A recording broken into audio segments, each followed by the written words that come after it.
আচ্ছা ভাই, একটা বার একটু ভাবুন তো, এই দুনিয়াতে আপনি যাদেরকে আপন ভাবছেন, আপনি যাদেরকে এত মহব্বত করেন, আপনি যাদেরকে এত ভালোবাসেন, তারা কি আপনাকে ভালোবাসে? আপনি মনে করতেছেন আপনার মৃত্যুর পরে আপনার আব্বু আম্মু কান্না করতে করতে শেষ হয়ে যাবে। আপনি ভাবতেছেন আপনার স্ত্রী কান্না করতে করতে শেষ হয়ে যাবে। আপনি ভাবতেছেন আপনার স্বামী কান্না করতে করতে শেষ হয়ে যাবে।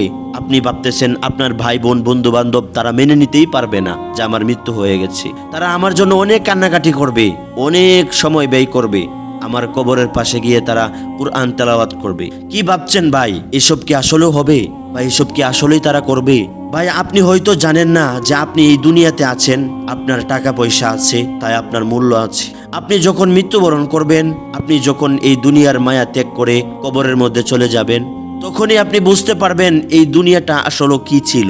তখনই বুঝতে পারবেন আপনার বন্ধু বান্ধব কেমন ছিল, আপনার মা বাবা কেমন ছিল, আপনার আত্মীয় স্বজন কেমন ছিল। হ্যাঁ, আপনার জন্য কান্নাকাটি করবে, 2-3 দিন কান্নাকাটি করবে, 1 সপ্তাহ কান্নাকাটি করবে, কিন্তু পরে আর আপনাকে মনে করবে না, পরে আর আপনার নাম পর্যন্ত থাকবে না। আপনি যাদের জন্য এত কষ্ট করেছেন, মাথার গাম পায়ে পেলে পিঠটাকে রোদের মধ্যে পুড়ে, না খেয়ে না ঘুমিয়ে, শরীরের রক্ত পানি বানিয়ে যাদের জন্য এত কিছু করেছেন, তারাই আপনাকে ওই অন্ধকার কবরের মধ্যে রেখে যাওয়ার জন্য ব্যস্ত হয়ে যাবে। এই দুনিয়াতে আপনি যাদেরকে আপন ভাবছেন, তারা আপনার আপন নয়।